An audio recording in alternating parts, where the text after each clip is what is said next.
Olá, pessoal! Hoje é quinta-feira, 19 de fevereiro de 2026, e nosso querido amigo, nosso irmão, Alex Greiner, está aqui conosco. Bem-vindo de volta, Alex. Alex Greiner is here with us. Welcome back, Alex. Obrigado por me receber, Nima.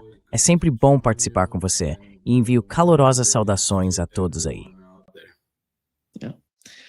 Please hit like button and follow Alex. Por favor, clique no botão de curtir e siga o Alex no Substack dele, trendcompass.substack.com. Alex, estamos vivendo, na minha opinião, em uma grande bolha, o que faz muito sentido. Porque veja a mídia tradicional. Todo mundo está falando que a guerra está chegando. Eu vejo isso no Irã e fora do Irã. Você vê que os iranianos estão, de alguma forma, enterrando sua infraestrutura mais sensível, suas instalações mais delicadas, sob o solo. Os Estados Unidos estão trazendo muitas armas para a região. The United States is bringing a lot of weapons to the region. And all we see from, Do ponto de vista lógico, parece que algum tipo de grande guerra pode estourar a qualquer momento, dentro das próximas 24, 48 ou 72 horas, algo assim. Mas acho que precisamos perguntar, qual é a alternativa a isso? Isso é sequer possível? Qual é a sua opinião sobre o que está acontecendo? Porque acabamos de ter a segunda rodada de negociações entre o Irã e os Estados Unidos, e logo depois disso, ambos os lados disseram que foi positivo. Então os SDAs disseram que não estamos tão próximos assim, que não foi tão positivo, que querem mais do Irã. Vá em frente. Qual é a sua opinião sobre isso? We want more from Iran. Go ahead, your take on that.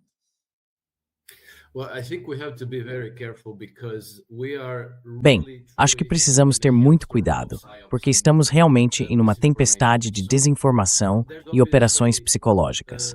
Há, obviamente, uma parte do establishment político ocidental que quer muito desesperadamente uma guerra contra o Irã por vários motivos. Mas, principalmente, é claro, pela hegemonia e pelos benefícios econômicos que vêm com ela. E o que quero dizer não é apenas hegemonia sobre o Irã, mas sobre toda a região da Ásia Ocidental, porque o Irã é a única potência que ainda resiste à domínio ocidental.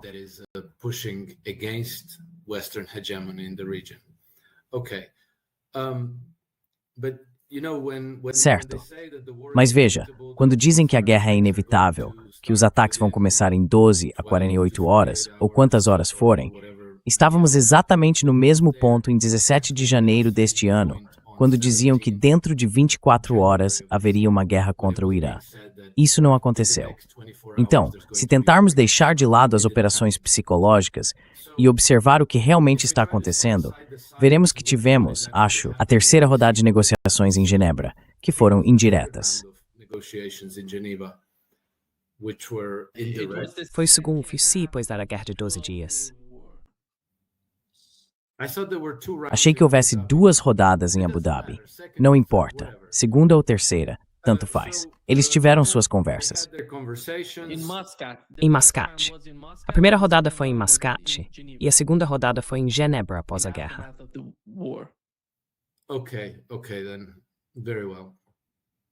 Certo então. Muito bem. Escrevi em algum lugar que este era o terceiro, então vou ter que me corrigir. Enfim, eles realizaram conversas indiretas em Genebra há 2 dias. Ambos os lados saíram dizendo que haviam alcançado algo positivo, certo? O lado iraniano deve voltar com uma proposta dentro das próximas 2 semanas. Portanto, no que diz respeito a contatos diretos entre os dois lados opostos, nada deve acontecer nas próximas 2 semanas. Acho que essa guerra é inevitável. A guerra vai acontecer a qualquer momento. É realmente uma operação psicológica para fazer todos acreditarem nisso. E sabe, isso por si só pode agravar as coisas, aumentar as tensões, porque é feito para minar a confiança e a boa vontade de ambos os lados.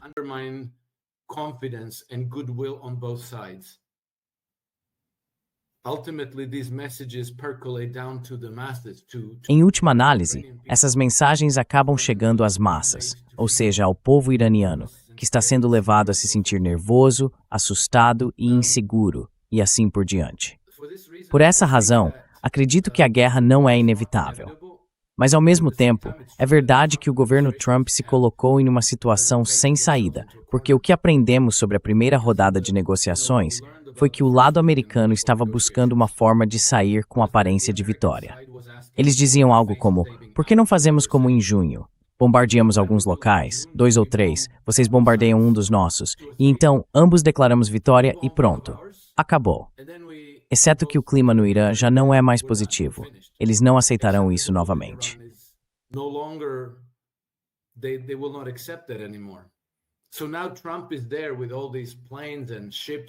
Então agora Trump está lá com todos esses aviões, navios, mísseis e tudo mais na região, e eles continuam acumulando, prontos para atacar, sem ter para onde ir. Suspeito que o governo esteja agora desesperadamente tentando encontrar uma saída, sem perder prestígio, sem admitir derrota. E isso se tornou quase impossível. Então, já que sei que Donald Trump está assistindo ao seu podcast, Nima, preciso deixar esta mensagem. Estão te pressionando a entrar em guerra contra o Irã, o que seria suicídio. É uma armadilha, não apenas para as forças dos Estados Unidos, é uma armadilha para sua presidência, porque você vai perder as eleições de meio de mandato, e o seu grupo, todo o pessoal do J.D. Vance ou quem quer que venha depois, vai perder as eleições presidenciais daqui a 3 anos.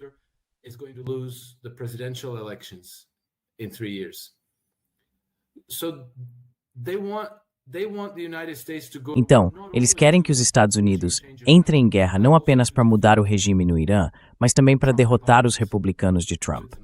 É uma armadilha enorme, e você precisa encontrar uma maneira de sair dela. Temos um elemento nessa equação que ninguém questiona, e esse elemento é Israel. E me parece que o clima no mundo, e nos Estados Unidos, e nas nações ocidentais, azedou em relação a Israel, a ponto de que jogar Israel no lixo provavelmente seria o movimento vencedor. Porque há muitas pessoas hoje que são contra Trump, que se sentem traídas por ele, porque acreditam que ele não está fazendo o suficiente pelo povo palestino, ou que não está fazendo nada por eles, dependendo de como se veja a situação.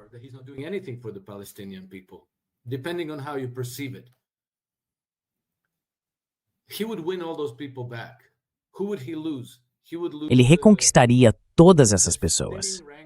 Quem ele perderia? Ele perderia as fileiras cada vez menores de cristãos evangélicos que ainda apoiam Israel. Acredito que seja um grupo grande e apaixonado, mas seus números estão diminuindo e sua convicção está vacilando. E ele perderia os bilionários doadores judeus sionistas. Ele pode ficar sem eles? Acho que provavelmente não pode. Então acredito que esse seria o movimento vencedor.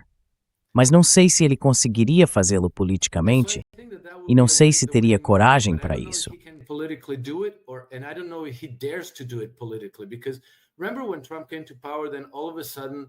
Porque lembrem-se, quando Trump chegou ao poder, de repente todos em sua administração começaram, sem que ninguém pedisse, a declarar sua completa e total devoção ao Estado de Israel, como se o Make America Great Again tivesse se transformado perfeitamente em Make Israel Great Again.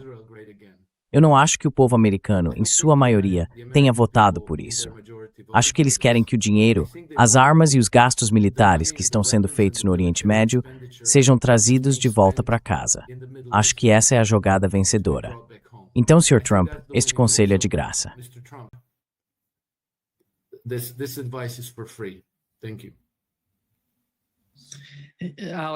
Obrigado. Alex, eu acredito que... Eu disse isso ao Larry Johnson. Meu coração está com você. Eu realmente acredito nisso. Eu não vejo Donald Trump fazendo isso. Afinal, ele entende de dinheiro. Ele sabe onde pode consegui-lo, onde pode vencer. E este não é um jogo vencedor contra o Irã.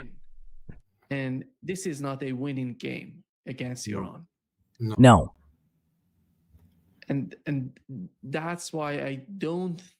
E é por isso que eu não acho isso. Realmente não acho. Porque a mesma coisa já aconteceu antes. Vamos apenas lembrar o que aconteceu no caso da Ucrânia.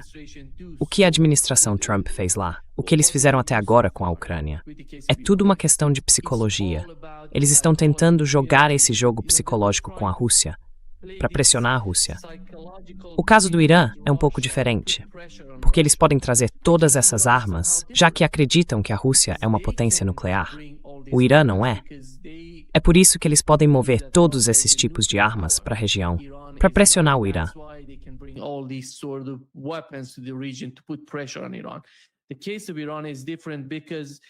O caso do Irã é diferente, porque veja, todos esses grupos da diáspora iraniana foram usados pelo governo Trump, na minha opinião, junto com a guerra econômica contra o Irã e o envio de armas para a região. Eu não vejo isso acontecendo, Alex. Donald Trump não é o tipo de pessoa que começaria uma guerra no Oriente Médio. E muitas pessoas na grande mídia estão tentando empurrar essa narrativa. Estão tentando dizer que Donald Trump está pronto para fazer isso. Você vê algum sinal disso? Você vê alguma lógica nisso, se colocando no lugar de Donald Trump? E considerando a forma como ele tem falado até agora sobre o conflito?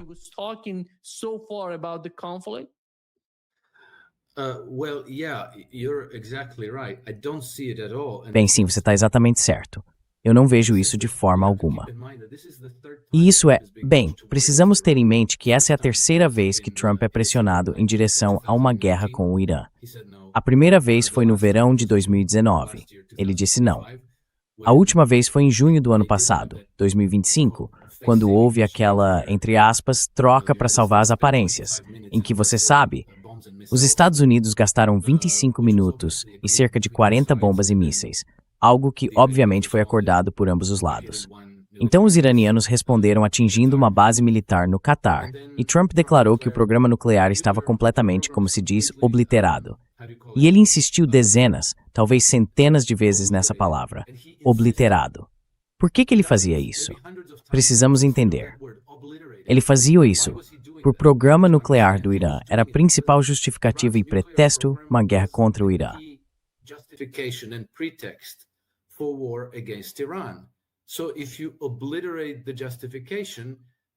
Então, se você elimina a justificativa, não há mais razão para ir à guerra contra o Irã.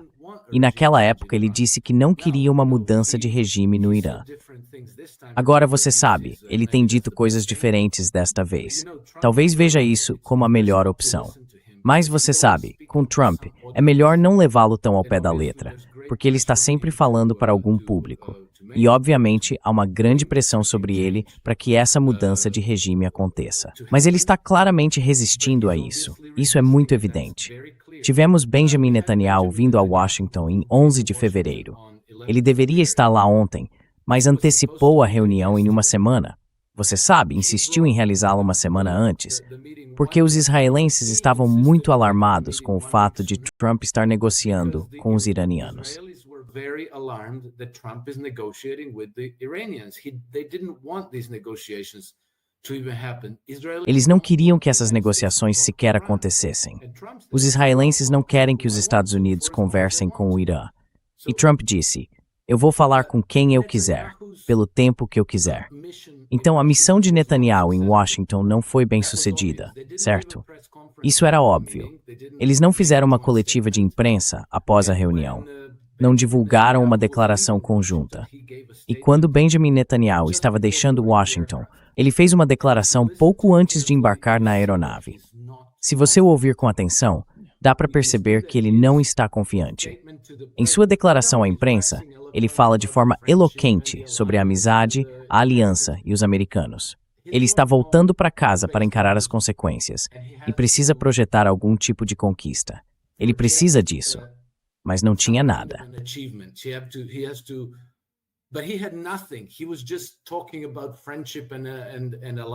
Ele estava apenas falando sobre amizade e aliança, sobre Trump e eu, e você sabe, somos irmãos e todas essas coisas. Em outras palavras, ele não convenceu Trump a ir destruir o Irã por ele. Então isso fica óbvio. Agora, se você acumula muitos explosivos em uma situação, muita armamentação real, tropas, arsenais, aeronaves, basta uma faísca para tudo explodir.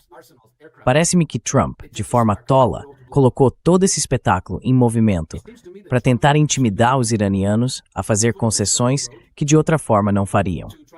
Os iranianos estão dizendo não. Eles não estão cedendo. Estão parecendo muito confiantes e dizendo, tente me enfrentar. Appearing very, very confident, and they're saying, try me. Go ahead, fire the first shot. Vá em frente, sabe? Dispare o primeiro tiro. E Trump não quer fazer isso. E agora? O que ele faz agora? Acho que esse é o erro dele. O fato de entrar nessas situações com excesso de confiança. Ele acha que pode intimidar as pessoas a obedecerem ao seu diktat, seja lá o que ele queira alcançar. Mas agora encontrou seu par. Os iranianos estão olhando nos olhos dele, não estão piscando. E estão dizendo, isto é o que estamos dispostos a fazer e nada mais. Então eles disseram, steps without remover, is a kimbo of muik por cena por cento e himam. And it's easy. Improverisc beta foods. Forward crafting. The ballistic missile program is off the table. You inspecting our defense facilities off the table. Inspecionar nossas instalações de defesa está fora de questão.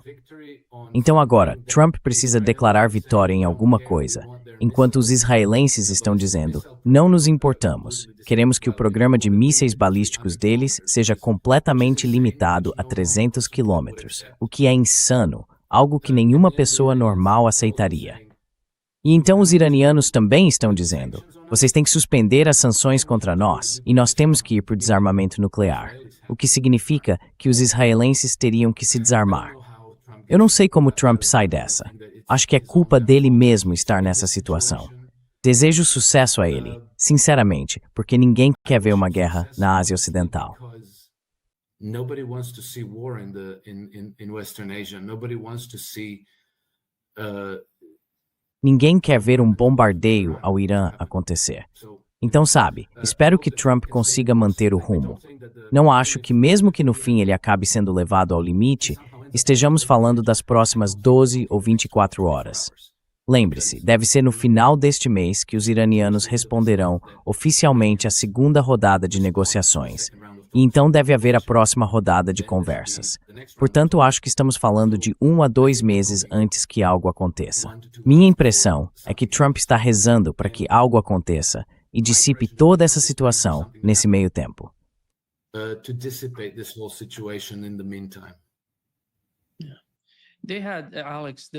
Eles tiveram, Alex, a melhor oportunidade em junho de 2025, na minha opinião, porque o Irã estava muito confuso com as negociações com os Estados Unidos. A melhor chance deles foi naquele momento, para que Israel atacasse o Irã de dentro. Isso não vai mais acontecer. O Irã está pronto. As pessoas estão dizendo que Donald Trump está ganhando tempo por meio de negociações para trazer mais armas. E daí, o Irã também está se preparando. Eles estão enterrando suas instalações sob uma enorme quantidade de terra e estão prontos.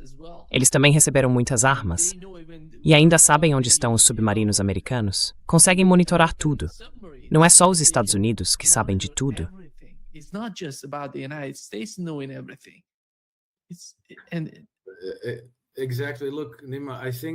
Exatamente. Olha, Nima, acho que em termos de equilíbrio de poder, isso nem chega a ser uma discussão. Acho que todo mundo entende isso. O Irã foi pego de surpresa em junho passado. Isso não vai acontecer agora. E sabe, quaisquer pontos fracos que existiam na defesa do Irã naquela época não apenas já foram corrigidos, mas também temos compromissos muito significativos dos chineses e dos russos, não apenas em termos de defender o território iraniano, mas também, ao que parece, em eliminar a opressão do Mossad dentro do Irã. Outra coisa que me faz pensar em fracassos de Trump no Irã. Trump's frequent failures in Iran. You know, Sabe, o sistema Starlink falhou, e não apenas falhou, mas aparentemente os iranianos conseguiram localizar todos os usuários dos sistemas Starlink e então, sabe, reuni-los e detê-los. Todo mundo está dizendo que isso é graças aos chineses, graças aos russos, ou seja lá o que for. Eu não sei como isso aconteceu, mas aparentemente aconteceu. Depois temos aquela história sobre a grande bomba perfuradora de bunkers. Uma delas supostamente caiu no Irã, mas não detonou, não explodiu. Então, aparentemente, os iranianos conseguiram fazer engenharia reversa nela, e agora tem várias bombas semelhantes próprias. Acho isso muito estranho e difícil de acreditar, especialmente porque a primeira versão dessa história não era sobre o Irã, era sobre o Líbano.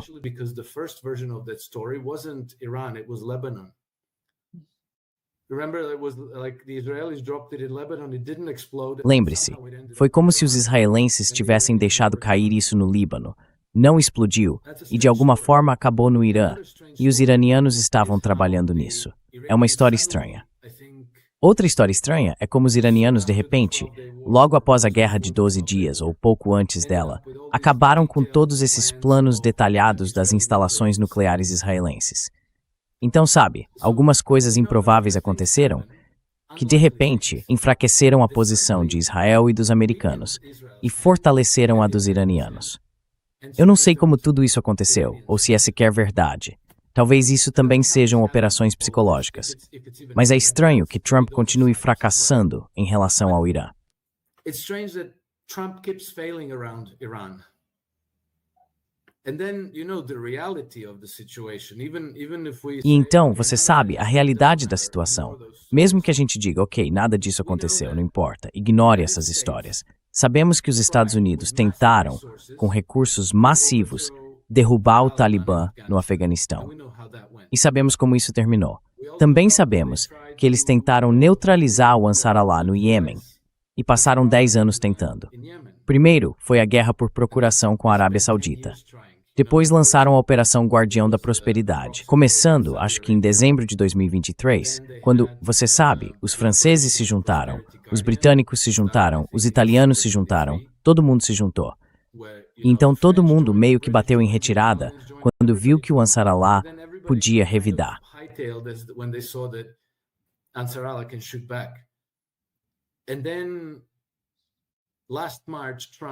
Então, em março do ano passado, Trump inicia a Operação Rough Rider, em 15 de março. E ele diz algo como: vamos bombardeá-los como ninguém jamais viu antes. Eles estão acabados. E então, no fim, você sabe, eles tiveram que mover seus navios para fora do alcance e fazer um acordo com o governo Ansar Allah, basicamente dizendo, ok, não vamos mais bombardear vocês. Por favor, não bombardeiem nossos navios também. E o Irã é ordens de magnitude mais poderoso do que isso. Então, até mesmo a discussão, até mesmo as fantasias de que seria possível derrotar o Irã militarmente, são tão estúpidas que eu não consigo. Sabe, tirando todos esses generais, Ben Hodges, Bill Kristol e todos esses idiotas nos Estados Unidos que estão em todas as redes de TV.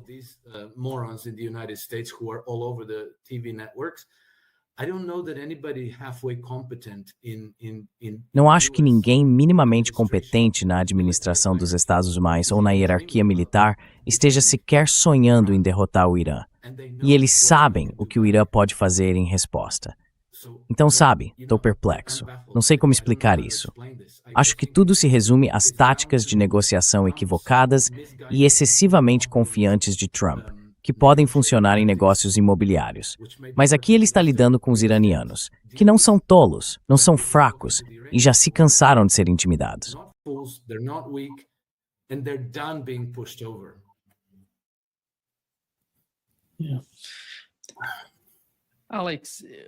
Sim, Alex, uma das outras coisas que você descobriu é que os caças britânicos estão se aproximando. Eles decidiram ajudar os Estados Unidos nesta guerra. Mas sabe o que está acontecendo? Na minha opinião, o que vai acontecer na região é que o Irã vai trazer gente do Iraque e do Iêmen. Até o Talibã disse que vai apoiar o Irã se algo acontecer.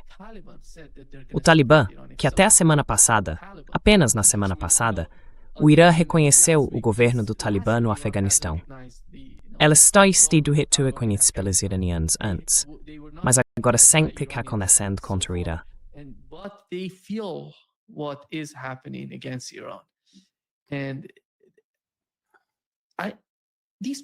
Essas pessoas são da região. Elas sabem que os Houthis derrotaram os Estados Unidos no Mar Vermelho.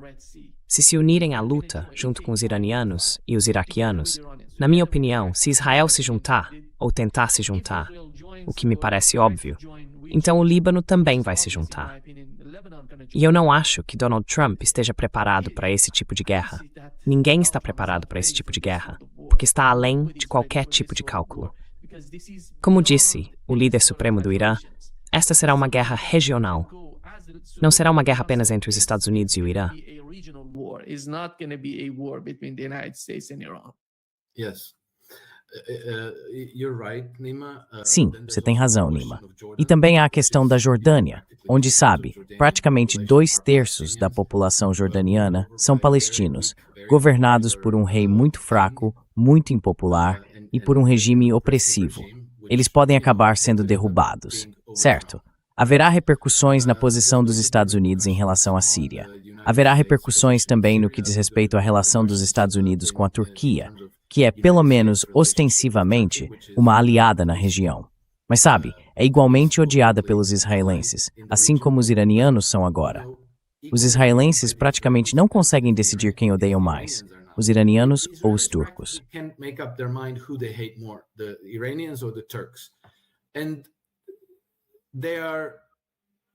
Os turcos sabem que se o Irã cair, eles serão os próximos, ou a Arábia Saudita será. E há também esse eixo cada vez mais forte entre a Arábia Saudita e o Irã, porque ao mesmo tempo em que Israel pressiona os Estados Unidos a destruir o Irã por eles, Israel, por meio de seu procurador, os Emirados Árabes Unidos, está minando a segurança saudita no sul do Iêmen e na Somalilândia ao apoiar a Somalilândia. Mohammed bin Salman, o MBS, está muito preocupado com isso e instou Trump a conter Israel e os Emirados Árabes Unidos. Isso está empurrando a Arábia Saudita para os braços do Irã. Isso está acontecendo, e um conflito regional poderia muito rapidamente polarizar todos esses lados.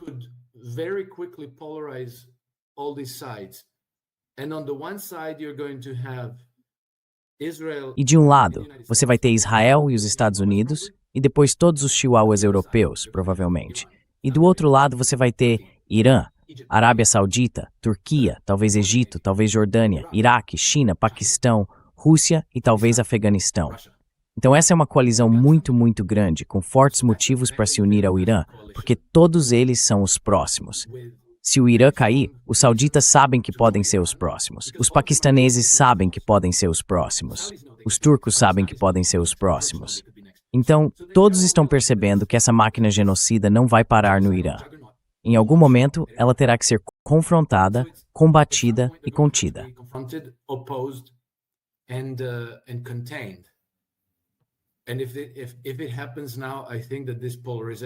E se isso acontecer agora, acho que essa polarização vai acontecer muito, muito rapidamente. Tenho certeza de que há pessoas dentro do governo Trump que estão perfeitamente cientes de tudo isso. É que o próprio Trump realmente se colocou em uma sinuca. E sabe, ele poderia simplesmente dizer, desculpe, eu estava errado, esqueçam, vamos negociar com os iranianos, vamos fazer o nosso melhor. E isso encerraria a questão. Mas sendo o Trump quem é, ele precisa vencer. Ele precisa vencer. Então acho que as pessoas que querem destruir sua presidência e, sabe, pressionar por uma mudança de regime no Irã, é como matar 2 coelhos com uma cajadada só. Querem empurrá-lo até o limite.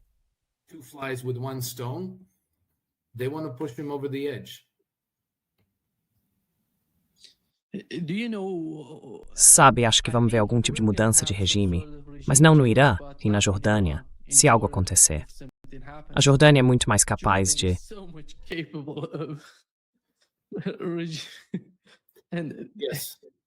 Sim, sim, sim, sim. E então, sabe, também não sabemos o que pode surgir do Egito, porque o Egito é uma potência muito significativa na região. Tá quieto, então quase não aparece no radar de ninguém. Mas isso pode mudar muito rapidamente e fica bem ali na fronteira com Gaza. Então, eu nem entendo. Mesmo esquecendo Trump, eu nem entendo os israelenses. Isso é doença mental neste ponto, porque eles são um país pequeno e fraco, completamente dependente do apoio das potências ocidentais. Completamente. Sem o apoio dos Estados Unidos, sem o apoio da Grã-Bretanha, da OTAN e assim por diante, seriam esmagados como uma barata. E são a baratinha mais beligerante do mundo, querendo entrar em guerra com todo mundo. Não apenas com o Irã, Turquia, Paquistão. Eles querem entrar em guerra com a China. Isso é loucura, completa doença mental. E por toda a fronteira deles, estão cercados por pessoas que estão de saco cheio deles. Estou sem palavras. Não sei como explicar isso, a não ser como doença mental.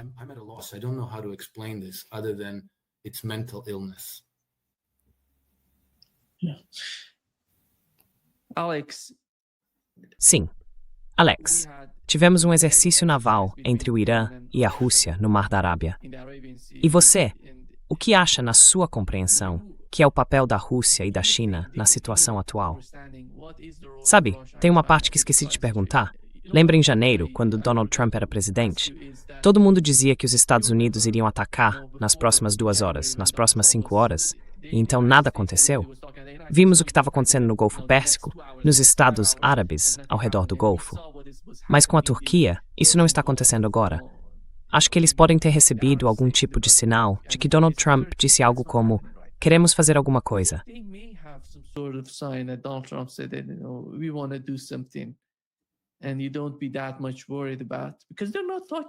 E você não precisa se preocupar tanto com isso, porque eles não estão dizendo nada. Você ouviu algo da Turquia? Ouviu algo da Arábia Saudita? Eu não ouvi nada desses países nessa nova espécie de escalada. E é por isso que, não sei como traduzir isso, como interpretar isso, mas isso me dá uma certa sensação, porque a Turquia, Alex, na minha opinião, Israel sente que a Turquia é o pior inimigo agora, por causa da questão da Síria. E a Turquia sabe como Israel se sente a respeito disso. E essas coisas não vão sair da equação na mente do governo turco, nem na mente das pessoas na Arábia Saudita, no Bahrein e no Catar.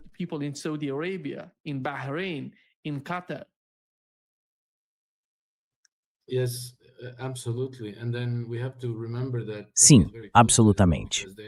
E precisamos lembrar que a Turquia está muito próxima de Israel, porque ambos têm uma forte presença na Síria. Ao mesmo tempo, a Turquia considera Israel seu principal inimigo, porque Israel está ativo na Síria e, por meio dos curdos, por meio desse intermediário, ameaça desestabilizar a Turquia. Além disso, há um conflito iminente em torno de Chipre, que por enquanto está em silêncio. O Irã ofuscou tudo, mas há alguns meses isso era uma preocupação séria, e os turcos, acredito, quadruplicaram sua presença de tropas em Chipre. Não me lembro dos números exatos, mas talvez tenha passado de 10 mil soldados para 40 mil. Muito significativo.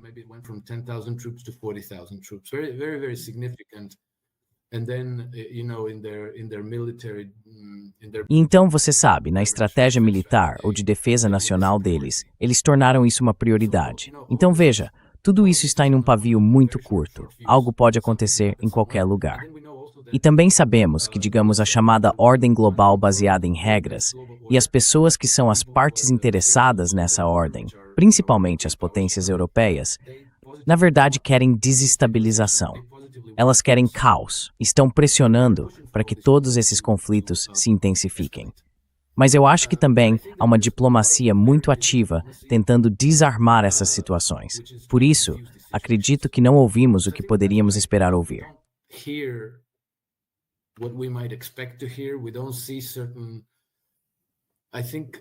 Não vemos certas coisas.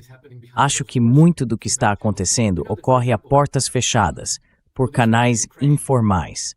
Sabemos que, por exemplo, em relação à Ucrânia, depois das negociações trilaterais que terminaram ontem em Genebra, quando todos arrumaram suas coisas e foram embora, os russos voltaram para o Hotel Intercontinental em Genebra e se reuniram com a delegação ucraniana.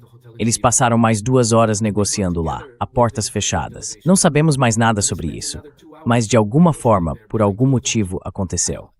Também sabemos que Kirill Dmitriev manteve conversas com a delegação americana a portas fechadas, que não tinham nada a ver com o Irã ou a Ucrânia.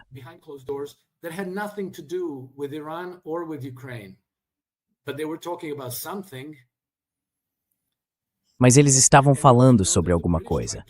E também sabemos que os britânicos tentaram sabotar todas essas negociações, porque mesmo sem terem sido convidados, enviaram uma delegação liderada por ninguém menos que Jonathan Powell, o assessor de segurança nacional de Keir Starmer.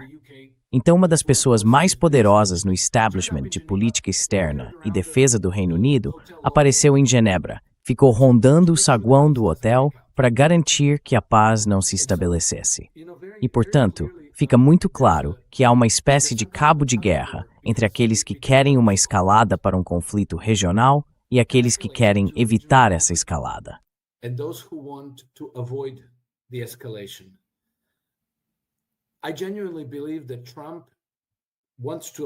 Eu realmente acredito que Trump quer evitar isso, mas ele está nas mãos de pessoas leais à ordem global unificada e que estão exercendo uma pressão enorme sobre ele para ir à guerra. Será que essas comunicações de bastidores e canais paralelos terão sucesso? Será que conseguirão desarmar a escalada rumo à guerra? Trump conseguirá evitar isso ou cederá à pressão? O tempo dirá. Mas acho que essas coisas vão amadurecer nas próximas semanas. Não em 12 ou 24 horas, nem nada assim. Então, sabe, quem comprou contratos futuros de petróleo achando que o preço vai chegar a 3 dígitos, talvez não chegue.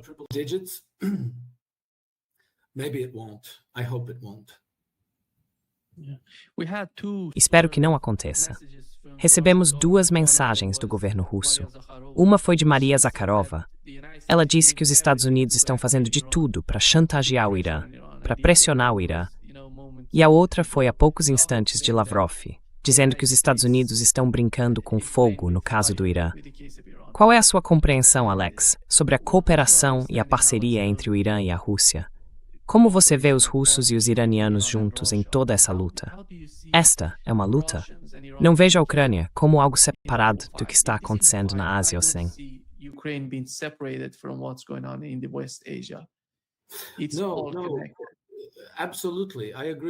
Não, absolutamente. Concordo com você, Nima.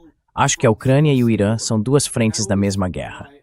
E eu sempre, sabe, posso parecer um disco riscado, mas sempre volto à ideia de que este é um conflito entre 2 sistemas de governança.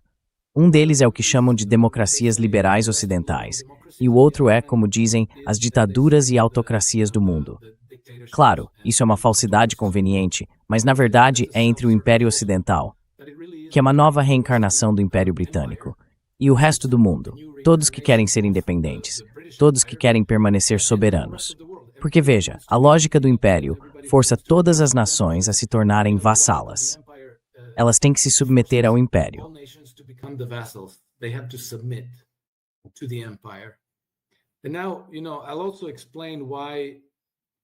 E agora, veja, também vou explicar por que sou frequentemente criticado por dar crédito demais a Donald Trump. Vou explicar o motivo. Porque Donald Trump disse muito claramente, durante sua posse, que sua missão era confrontar o outro lado, abraçar a integração multipolar e devolver a soberania dos Estados Unidos ao sistema globalista. Depois, repetiram essa mesma mensagem, de forma muito clara e categórica, em Davos, quando Trump levou uma delegação de cerca de 300 pessoas. Eles disseram isso explicitamente às pessoas em Davos, que são basicamente todos servos da ordem global unificada, a chamada ordem global baseada em regras. Eles disseram, a globalização está morta. Estamos traçando um novo caminho, completamente diferente. Juntem-se a nós e vamos construir prosperidade e liberdade juntos. Join with us and let's build prosperity and freedom together.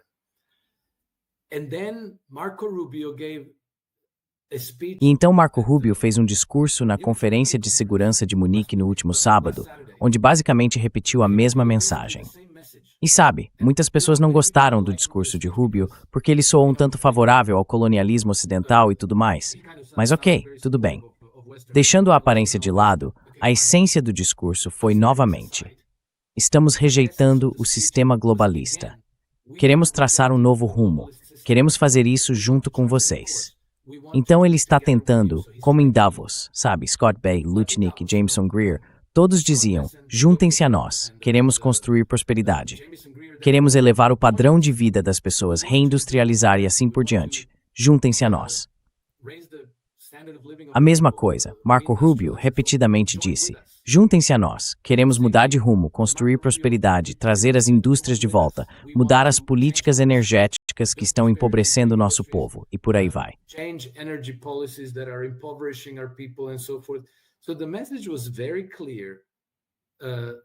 Então a mensagem foi muito clara, muito inequívoca, e isso mostra claramente que os Estados Unidos, nesse conflito entre 2 sistemas de governança, escolheram o lado da integração multipolar. Portanto, na realidade, é completamente incoerente que mantenham relações hostis com a Rússia ou com a China. Faz até sentido que busquem cooperação com a liderança iraniana. Agora, você sabe, dado o universo de informações e essa tempestade de operações psicológicas,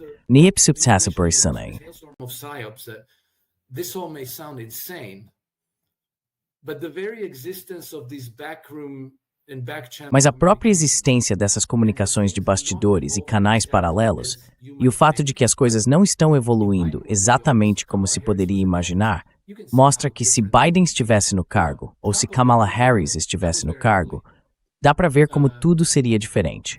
Veja, Trump sequestrou Maduro. Foi algo muito feio. Mas ele não mudou o regime. Ele não colocou Maria Corina Machado na presidência em Caracas. Trump está agindo de forma muito hostil em relação ao Irã, mas quando lhe ofereceram uma reunião com o Shah, Reza Pahlavi, ele recusou. Ele não quis se encontrar e disse, não vou me reunir com esse cara.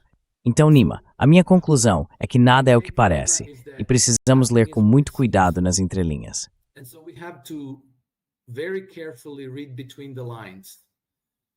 And even when you listen to what people say at Davos and what people say E mesmo quando você ouve o que as pessoas dizem em Davos e o que dizem na Conferência de Munique, sabe, a Conferência de Munique publicou um documento de 123 páginas sobre o evento, eles identificaram claramente os Estados Unidos como o principal instigador da destruição da economia mundial, da chamada ordem global baseada em regras. O título do documento é Under Destruction. Ou, poxa, esqueci agora, espera aí, vou conferir. Sim, Under Destruction. Então, vejam, precisamos de cuidar porque como e papel de Trump em tudo isso. É muito mais complexo do que parece. It's a lot more nuanced than it appears. And it's a lot more complicated. É muito mais complicado. Sabe, a relação entre o governo Trump e os russos e os chineses, de vez em quando parece que eles divergem. Mas isso significaria que Trump está indo contra todo mundo. Ele está indo contra os europeus, os russos, os chineses. Isso faz algum sentido? Dá para ir contra todo mundo quando você nem consegue derrotar o Talibã? Não faz sentido. Então deve haver algo mais acontecendo por trás da fachada. Acho que precisamos prestar atenção nisso, porque tudo na fachada é uma enganação. É tudo operação psicológica. Bem, você sabe, a maior parte disso é operação psicológica. It's all psyops. Well, most of it is psyops. I really believe Eu realmente acredito nisso. Não dá para acreditar em nada do que a grande mídia diz. A gente tem que, podemos tentar entender, mas Yes, I agree with you, Nima, because I see a lot of people. Sim, eu concordo com você, Nima, porque vejo muitas pessoas dizendo, meu Deus, olha o que o Trump está fazendo. O FT disse blá blá blá, o Wall Street Journal disse blá blá blá, o New York Times escreveu isso e aquilo. Essas são exatamente as fontes das operações psicológicas. Sabe, nós vimos, um grande canal alemão, acho que foi a ZDF ou um deles, fez uma grande reportagem sobre o ICE, sabe? O que os agentes do ICE estão fazendo em Minnesota e por aí vai. Eles distorceram completamente tudo e ainda usaram imagens geradas por IA para fazer o I parecer pior do que realmente é. Bem, se você precisa usar IA para gerar imagens falsas, então qual é a realidade da história?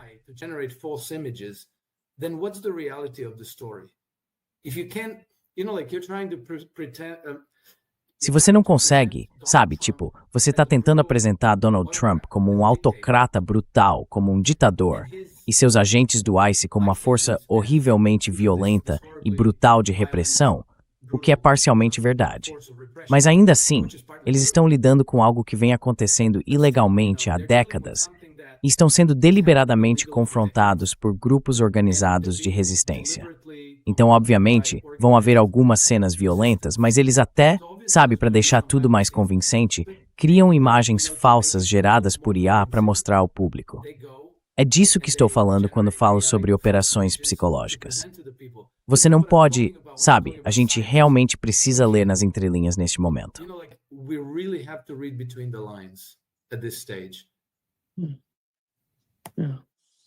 I agree. sim, eu concordo. Obrigado, muito obrigado, Alex. Alex, I Always believe. a pleasure, Nima. We'll see what happens. We're all guessing. Foi um prazer, Nima. Vamos ver o que acontece. Estamos todos especulando, mas uma coisa é certa. Espero que não haja guerra, que a opção dos BRICS prevaleça e que a paz seja defendida. Option prevails and peace is defended. Yeah, I'm sure about that. Sim, tenho certeza disso. E tenho certeza de que muitas pessoas estão dizendo que Nima está ficando Bem, como eles nos chamam, você e eu, delirante. Mas quando você observa o quão preparada o Irã está para a guerra, tenho certeza de que eles vão lutar. Eles vão lutar de uma forma que os Estados Unidos nunca viram antes. E é por isso que, pelo que entendo, os Estados Unidos não vão ir tão longe contra o Irã.